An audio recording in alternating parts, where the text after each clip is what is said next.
Haleluya, puji Tuhan. Salam sejahtera, kasih Tuhan Yesus Kristus. Bapak Ibu jemaat dikasih Tuhan, dimanapun saudara-saudara berada. Kesempatan ini sama-sama kita akan membaca merenungkan firman Tuhan. Dan sebelumnya kita baca firman Tuhan, mari sama-sama kita datang berdoa. Kami naikkan pujian dan syukur kami kepada Engkau untuk kesempatan ini. Kami ada lagi untuk merenungkan firman Tuhan.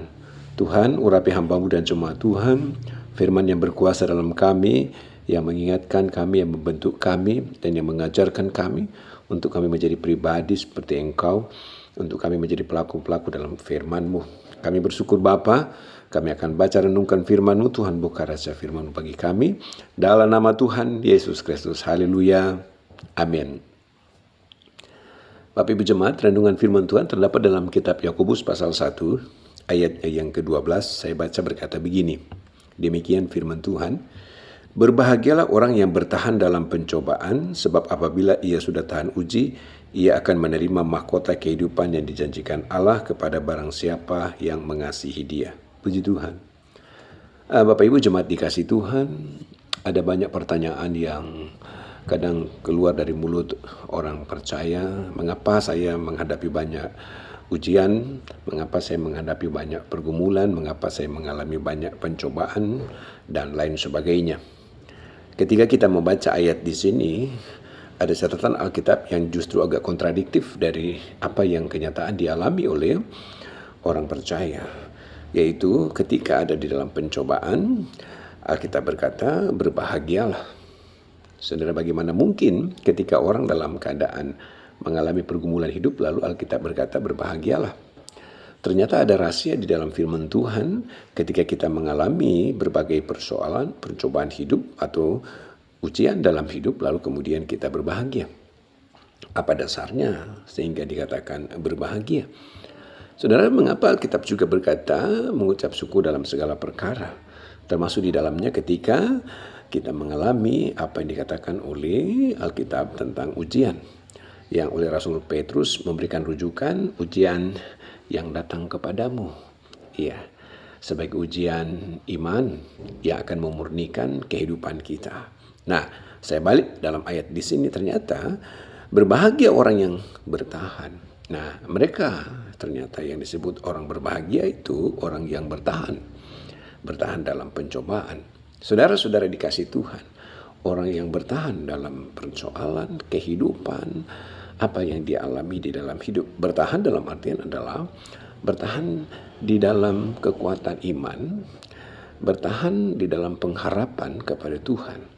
Sehingga ketika kita mengalami berbagai-bagai pencobaan dalam kehidupan, kita tidak terbawa arus dengan keadaan yang kita sedang alami dalam hidup ini. Nah, maka Alkitab akan mau berkata, engkau orang yang berbahagia.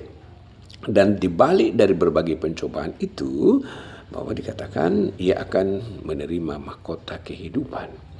Saudara-saudara dikasih Tuhan mahkota kehidupan. Namun saya mau sampaikan sama kita semua pada kesempatan ini bahwa sebab apabila ia sudah tahan uji. Nah, dan semua sudah tahu bahwa orang yang tahan uji itu maka pasti orang yang tahan uji itu dia akan menjadi orang yang benar-benar memiliki kehidupan yang sangat bermutu dan berkualitas. Baik dalam pelayanan, dalam pekerjaan. Mereka yang sudah tahan uji. Saudara-saudara kasih Tuhan. Dan tentu yang menjadi standar dalam konteks mereka yang sudah tahan uji ini adalah mereka yang telah melewati semua proses-proses dalam kehidupan ini. Puji Tuhan, saudara-saudara kasih Tuhan. Dan kekristenan adalah sebuah proses. Tidak ada yang tidak menjalani sebuah proses. Dan kalau kita mengalami sebuah proses, mari kita mau tetap senantiasa bertahan di dalam Tuhan. Karena di balik proses itu, ternyata ada beberapa catatan Alkitab. Pertama akan memurnikan kita, kedua akan mendewasakan kita, dan kemudian yang ketiga adalah menjadikan kita matang. Iya, menjadikan kita matang. Artinya kita kalau melewati sebuah proses akan mengalami kematangan di dalam hidup. Tidak karbitan, tidak katakanlah mentah, tetapi menjadi matang. Maka gereja yang dewasa itu gereja yang telah matang. Gereja yang dewasa adalah gereja yang dewasa, gereja yang sempurna. Dan saudara, Tuhan mau kita menuju kepada kematangan, bukan kematangan secara rohani, lalu kemudian kedewasaan, bukan kedewasaan secara jasmani, tapi kedewasaan dalam rohani, saudara dikasih Tuhan, dan kesempurnaan. Karena Tuhan sedang merancang kita untuk menuju kepada kesempurnaan. Puji Tuhan. Nah, sehingga oleh Alkitab berkata dalam tulisan di sini, ketika ujian yang datang kepadamu, yang datang kepada saya, yang datang kepada saudara-saudara sekalian. Nah, lalu kemudian terakhir saya mau baca dalam kitab 1 Korintus pasal 3 ayat yang ke-14 dikatakan begini. Jika pekerjaan yang dibangun seseorang tahan uji, ya puji Tuhan. Ya, dibangun seseorang tahan uji, ia akan mendapat upah. Puji Tuhan. Dia akan mendapat upah. Saudara-saudara dikasih Tuhan. Saya sering katakan bahwa di dalam kehidupan manusia, saudara, dia tidak akan disebut sebagai pemenang kalau dia tidak melewati sebuah proses. Ya, dia tidak akan disebut sebagai orang yang bermutu berkualitas kalau dia tidak melalui sebuah proses. Dan proses-proses itulah sebuah perjalanan kehidupan yang disebut sebagai tahan uji. Dan tahan uji di sini adalah bicara tentang kehidupan orang yang tetap tidak berubah. Iya, tahan uji dalam pengertian Alkitab di sini adalah tetap tidak berubah. Saudara-saudara kasih Tuhan. Itulah makna daripada tahan uji di sini. Ya, untuk memberikan pengertian kepada kita. Jadi apapun yang digambarkan seperti sebuah pohon yang diterpa angin, tetapi dia tetap berdiri. Nah, itulah dimaksud dengan tahan uji di sini. Ya, seperti sebuah bangunan berdiri tegak ketika ada angin datang melanda, dia tetap berdiri tegak. Saudara-saudara. Nah, tentu alasannya mengapa dia tetap berdiri tegak? Karena dia diperkuat oleh pondasi-pondasi. Mengapa pohon itu tetap berdiri tegak? Karena diperkuat oleh akar-akar. Nah, begitu juga dengan kehidupan kekristenan. Saudara-saudara, angin badai menerpa hidupmu, Alkitab berkata tahan uji, dia tetap tegak berdiri. Dia tetap kuat. Dan kekuatan itu hanya bisa ia dapatkan di dalam Tuhan. Saudara mungkin mengalami banyak masalah dan persoalan dalam kehidupan. Lalu saudara masih tetap tegak berdiri di dalam imanmu kepada Kristus. Saudara-saudara puji Tuhan, bersyukur. Oleh Alkitab akan berkata, ini bagian dari tahan uji. Dan berbahagialah orang yang tahan uji, maka dia akan mendapat upah. Dan saudara disebut sebagai pemenang yang sejati. Saudara-saudara.